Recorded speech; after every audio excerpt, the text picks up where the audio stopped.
So it's a pleasure to be back here again. I enjoy coming here every year, and Super does a very good job of making sure that I always get to bed nice and early. So today I'm going to be giving a presentation. I'm looking at the concept of opportunities, but also the challenges that we're facing at the moment. We're seeing a lot of changes due to climate change, due to emissions, and also what we're seeing because of conflict, and how it can arise so easily and at any time. And so it's going to be quite a broad-ranging presentation, as I tend to do. I'm really going to be focusing on risks as well, but risk is something that I always touch every year. And so I'd like to go into some of the different details of what we're facing and what we're looking at the moment. So just a couple of words for those of you who don't know me, who I haven't spent time speaking to. I'd just like to introduce myself. I have a number of different hats. There are different hats that I wear.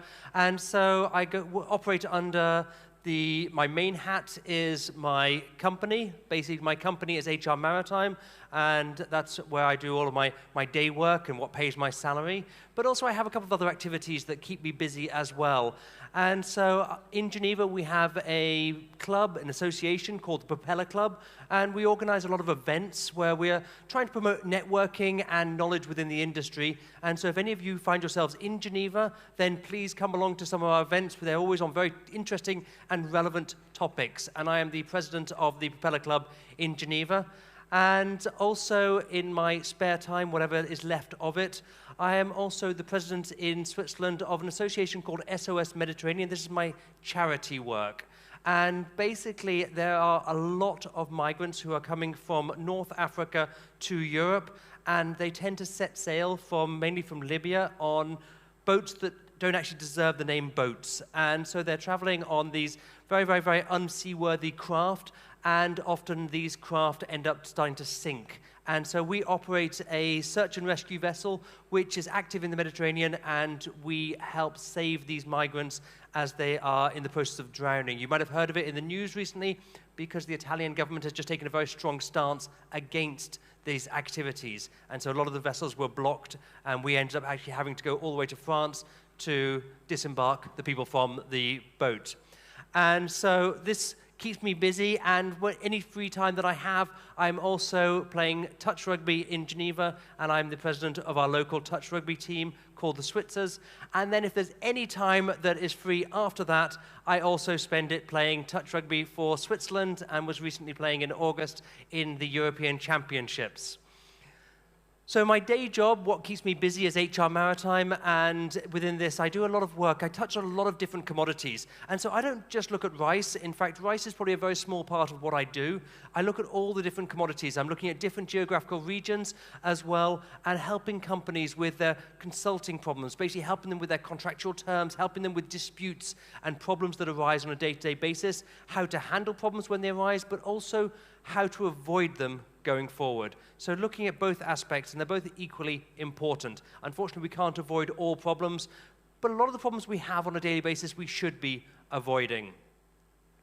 So I'm going to talk a little bit about uncertainty, and we seem to be in very, very uncertain times at the moment. It's very difficult to know where we should be going, what decisions to make. We're very scared of being the first movers, but at the same time, we don't want to be left behind the crowd. So it's very difficult to understand exactly where to position ourselves, what to be doing, and when to be doing it. And so we tend to wait and see what everyone else is doing and see what works for other people, and then we might follow that.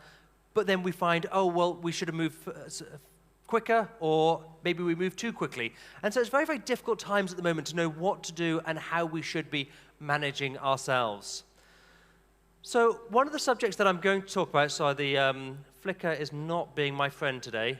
One of the subjects that I'm basically going to talk about, let me try and move over here, is climate uncertainty. And so we're seeing a lot of issues at the moment with emissions, and it's something I'd like to talk about a little bit more in detail, because we can talk about it as quite a theoretical issue. We can have these very, very impressive pictures that we see on the internet and we see in the media. Yes, it tells a story. It tells a story of going from a green planet to going to somewhere where we've used up all of our resources. but it's also very theoretical. And so then the question is, how do we get a little bit closer? And so we often live in this world, world, certainly for those of us who are living in Geneva in Switzerland, we have the lake, we have the mountains, and we're not really exposed on a day-to-day basis to the effects of climate change. And so it's really a question of saying, what does it take? What does it take for us to actually care? What does it take for us to step up and take some action? And so if we move on, we have maybe we have to wait for our crops to start getting damaged. Maybe we have to wait for the effects of climate change on the crops that we deal with on a daily basis. Or maybe we have to wait for other issues. Maybe we have to wait until the planet that we're on has been heavily impacted. Now, for some reason, my slides are not working at the moment. If I could... There we go.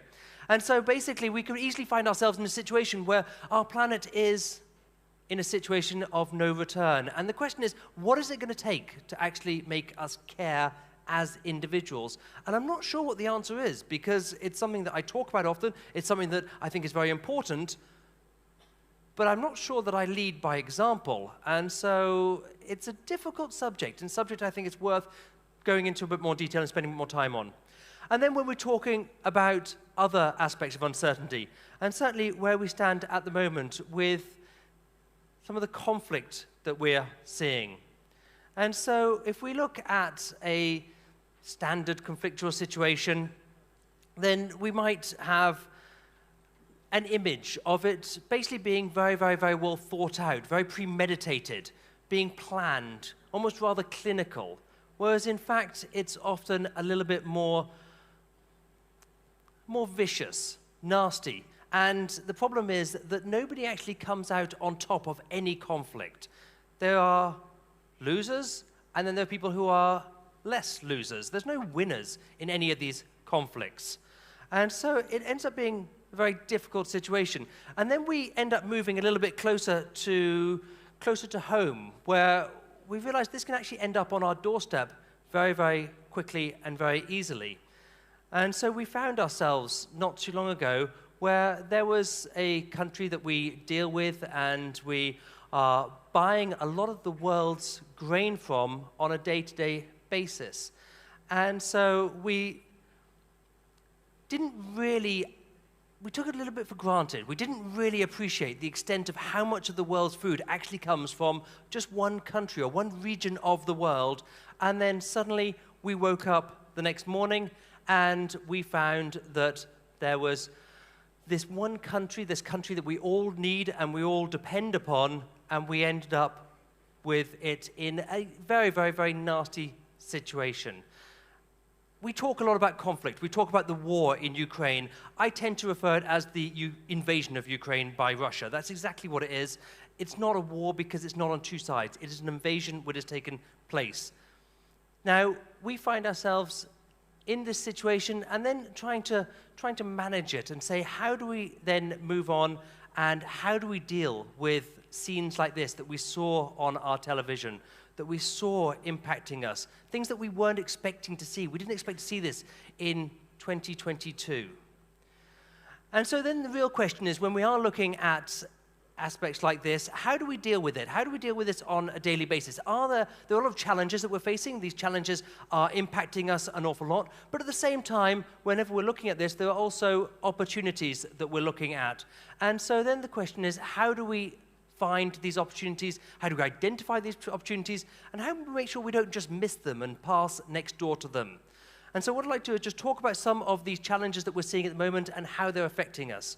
Now, unfortunately, the zapper is not being very, very accommodating with me today, so you have to forgive me for that. But one of the issues that I find is terminology. How do we actually deal with subjects that we can't even define? We find it very difficult to define. What are we actually talking about when we're talking about zero emissions? Zero emissions, we talk about electric cars that produce no emissions. Well, when? At what point? Are we talking in the construction of the car? Are we talking when the energy is produced? Or if I was to stand on the stage and if I was to hold my breath for 5 seconds, I would be zero emission for 5 seconds. Is that particularly relevant? Does that really help us? And the problem is it's something that's very difficult to buy into when we don't really know what exactly it means. And then we move on. We have other concepts. We have carbon neutrality. Carbon neutrality, what does this mean? Well, it means that when we take the amount of emissions that we're producing, and then we take what we've offsetted, we get to a net zero situation.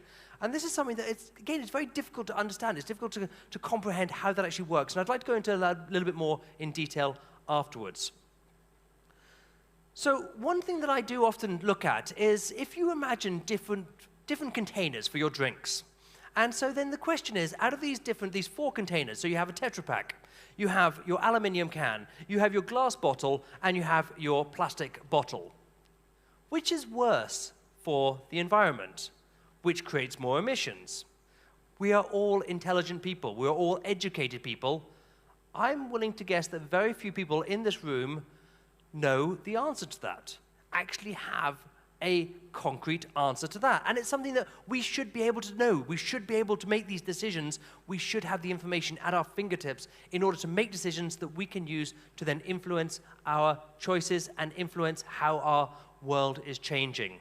So I thought I'd have a look into this. And I say, well, okay, take these 4 different examples. And you can find this information on the internet, but it's not easy. And you start having to search a little bit more in detail. So first of all, I started off with the Tetra Pak. In terms of Tetra Pak, you're looking at a number of different issues. First of all, it is 75% card. Card is a renewable resource. Great. It can be recycled. It rarely is recycled, but it can be recycled. About 26% of it is recycled globally.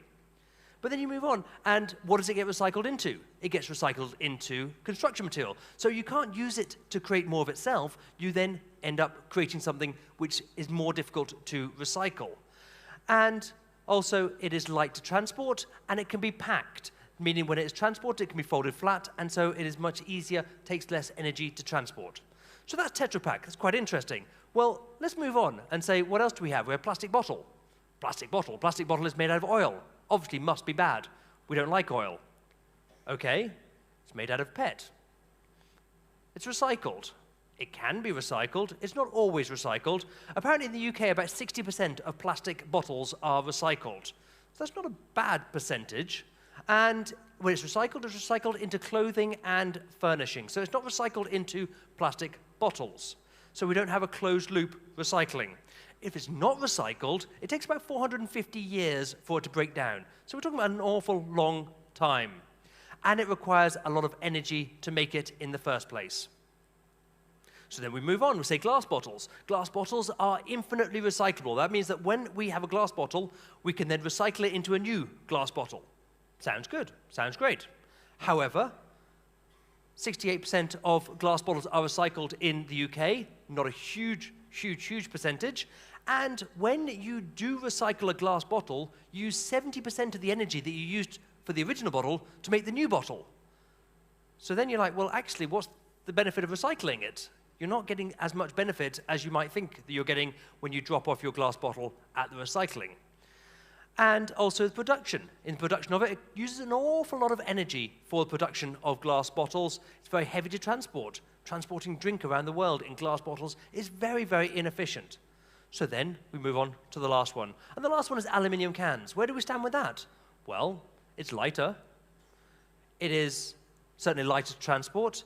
It is infinitely recyclable. You can recycle again and again and again and again. So it's very good there. Apparently 52% of cans in England are recycled.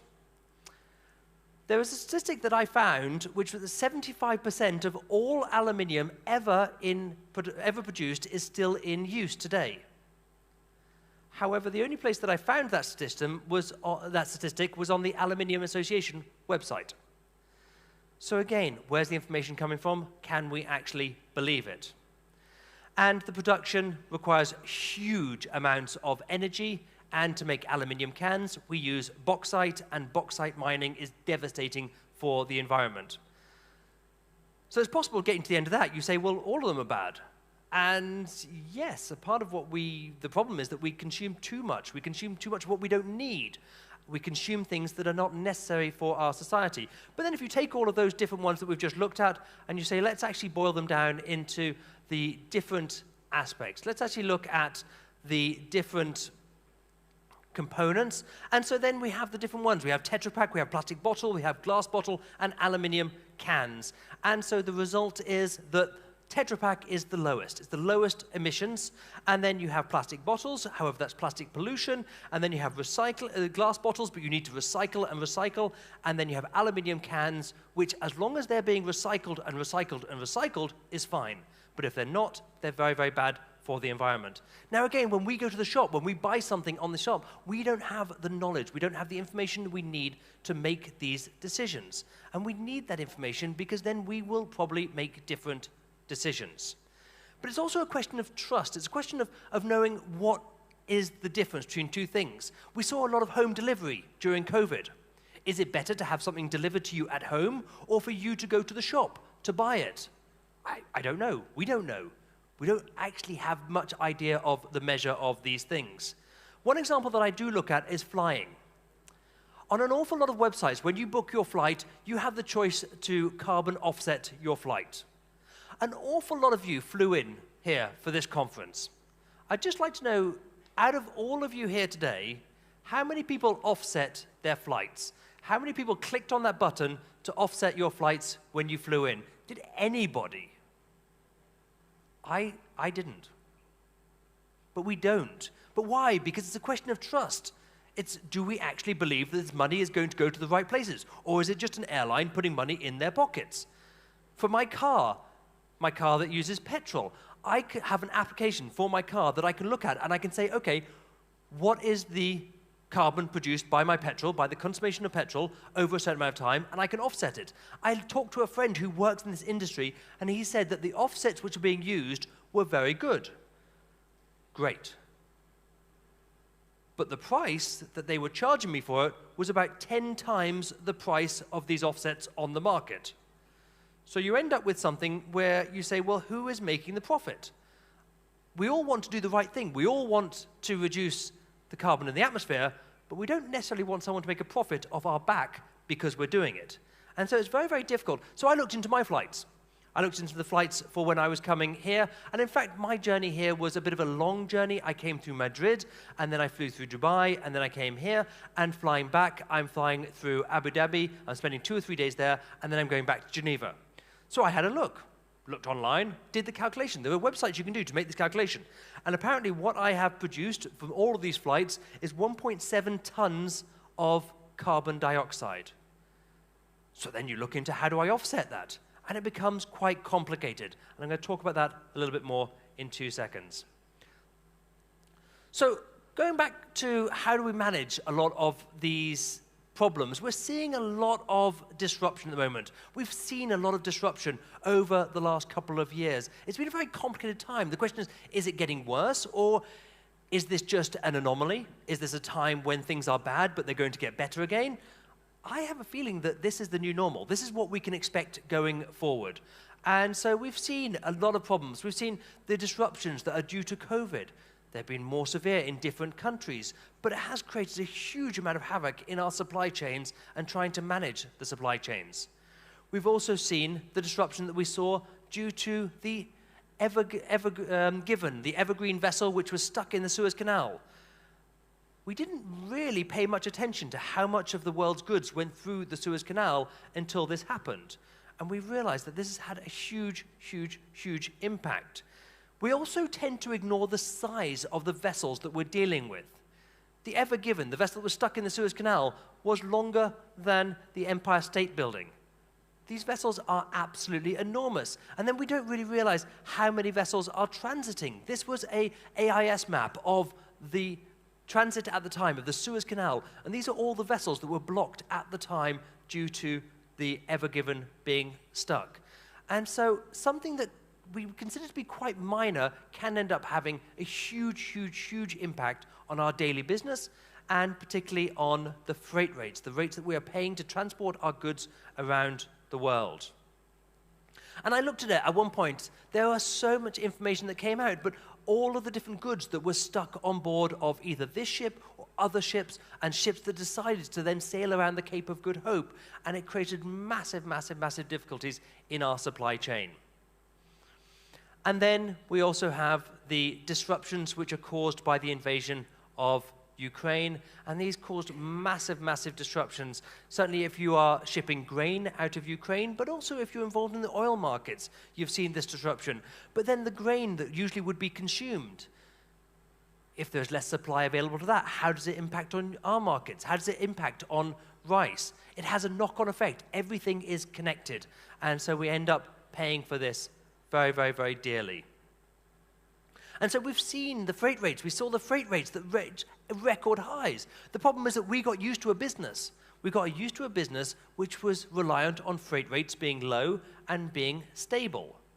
I've been speaking at this conference in the past. I was speaking a number of years ago about the shift from bulk, from when we're actually loading it in break bulk onto vessels that were chartered, and then moving back to loading onto containers. And so then we end up seeing these spike in prices. And so we saw the movement from containers back to break bulk. And now the prices are slightly letting off. And so we have to be very, very flexible. We have to have the ability, if we're trading rice, to be able to manage transporting it in container and transporting it by break bulk. If we can't make that switch, then when rates go this high, we just have to stop our business. And that's not really a solution either. So it's a question of saying, how do we adapt to this? How do we manage it? And how do we make things work going forward without putting in place systems where we have so much redundancy built in that it's costing us more than we're making in profit? Where do we find that balance? And it's very, very difficult to find that balance in today's business. So in terms of opportunities, I find that it's always impossible to look and say, where can we find these opportunities? And what we deal with, our business is about risk. Now, I am in no way saying we should take opportunities or we should take profit out of conflict. I am saying that we should be able to adapt and change and move. And so I spent the last 2 weeks in Istanbul, where I was watching a lot of ships coming and going. I was seeing empty ships going up through the Bosphorus, going up into the Black Sea, then to turn around and come back full with their cargoes of grain. So we see the grain slowly starting to come back out of Ukraine. But that's, what, 6, 8 months later? It's taken a long time for things to get back to any semblance of normal. And so now we're slowly seeing quantities coming out. We're reaching almost the same levels that we were at before, but we've still seen a massive, massive drop in the meantime. How is that going to affect our business going forward? And so, talking about opportunity, how do we deal with opportunity? How do we find opportunity in climate change? Climate change is bad. Climate change, it's a climate disaster at the moment, and we see around the world, we see all the impacts of this. And these impacts, they have so many different effects on our day-to-day lives. Yes, we might not live in a location where we will have to radically change our life from one day to the next because of a rise in seawater. But a large part of the world will have to change their lives. But also severe weather, we're seeing this. Europe, this year, we saw very, very, very hot summer. And this is something that is very difficult to cope with. And we're going to be seeing a lot warmer winters going forward. But companies have to manage this. So then it's a question of saying, how do the companies manage this? Well, they have to go through a whole management system. And this is something that either you're already facing or you will be facing at some point in the future. It will be affecting every single one of us. Every single company which is active in any business will be focusing on their carbon footprint at some point. If it's not already the case, it will be soon. It has become one of the biggest subjects. Whenever you talk to the large trading companies, which are based in Geneva, and so you have the ABCD, the ADM, Bunge, Cargill, Dreyfus. You have the oil trading companies like Vitol, Trafigura. Then you have the oil majors like Shell and BP. It is their number one topic on their agenda. How do they go through this process? How do they start off and say, how do we reduce? So we need to quantify. How much are we producing? How much emissions are we producing? I would be surprised if anyone here in this room is able to tell me, for a cargo of rice going from Asia to West Africa, how much emissions does it produce? It's very difficult to say. I'll give you a bit of a rule of thumb. 1 ton of fuel used on board of a vessel, and the vessels that you're using on a daily basis, if you're using a handy-sized vessel, it's probably using about 28 or 30 tons of fuel per day. And 1 ton of fuel creates 3 tons of carbon dioxide. Again, we go back to the problem of terminology, because how do we understand this? How does 1 ton make 3 tons? How is this possible? It is possible. It's a proven fact. There's no question about this, but it's something that's very difficult for us to actually connect onto, and how does this work? So we look through our process, we look through our supply chain, and we say, how do we reduce all of the emissions throughout the supply chain? What can we do to reduce waste? And then once we've got to this point, then we say, okay, how do we then try to replace any of the aspects of our supply chain which are using very, very high quantities of carbon, which are producing large emissions? And then we get to the third point, and we say, how do we offset? And that's something that's probably not a question for today, but it will be a question very soon, sooner than we know it. But then offset, what does offset mean? It means that somebody has put in place something, a process or a system, or they are planting trees, or they are capturing carbon out of the atmosphere, and so they put in place something which is reducing carbon in the atmosphere, and we are paying them to do it. And so on one side, we are producing these emissions because of the transportation of our goods or the production of our goods, and on the other side, we are paying somebody to do something which reduces the emissions. And so essentially, then we are ending up in a net position. But then you sit there and you say, well, okay, we're paying someone to do something. Well, what are they doing? If they are actually taking carbon out of the atmosphere, great. But that's tiny, tiny, tiny, tiny compared to where we stand today. So what are they doing? Are they planting trees? Great, trees are good. But if they're planting pine trees in an area where you shouldn't have pine trees, and that's then stopping other trees from growing, is that good? Are we cutting down trees in order to plant new trees? That's not great. Or are we getting electricity through hydroelectric, which is renewable? But what is the hydroelectric power doing to the environment? And these are all things which are very, very complicated questions. And the problem is that all of us, as mere mortals, it's very difficult to have the knowledge to actually know what the answer to a lot of these questions are. And so that's what we need to be striving to do. We need to be trying to find out. I dream of a day where one day we are going to be able to go into our supermarket, and every single thing that we purchase, we will see on the label. It will say simply what are the emissions created in that up until the end, up until the point of purchase. Because then we will be able to make a choice. Whether we choose yes or no, that's up to us. But at least we'll have the knowledge, we'll have the information in order to make that choice. And then life will be a lot easier, and I'm hoping that that will then push us to make what I consider the right choice. But looking at it from a company point of view, what is the benefit of going through this process? Because it's obviously going to cost you money. So what is the benefit? Well, there are a couple of different benefits, and I think it's worth, in this kind of situation, actually laying out those benefits and saying, why is it good? Why is it going to be beneficial for my company going forward? So first of all, financing. Financing is going to be more and more and more dependent on the levels of your emissions, your access to financing. There are commodity trade finance funds which are set up and running where they only lend to trades which are low emission. So they will basically give you a score based on the emissions that you produce. There have been a number of situations, certainly in Geneva, where companies have got financing from banks, and the amount of interest they pay on their financing is linked to the level of emissions. And so there are a lot of banks which have limits. They will basically say, if you are trading coal, we're not financing you. So there is going to be more and more focus on this from the financing point of view, also from the insurance point of view. Again, this is early stages at the moment. It hasn't kicked in. It hasn't become an issue within the rice trading world. But there are a lot of reinsurance companies, very large reinsurance companies, that will not reinsure coal. Basically, anything to do with transportation of coal, they will not reinsure it. But that also means that if you're business and you trade rice, but you also trade coal, it's an issue. And so how do you manage that? How do you counteract that issue? But also there might be the various stakeholders. There might be shareholders. It might be a publicly listed company, but it might be a private company. There is pressure. There is more and more pressure from investors to invest in spaces which are green. And so we're seeing that more and more as time goes by, and we're going to see it more and more. There's going to be, again, we go back to the financing issue. And then the last reason, we're doing the right thing.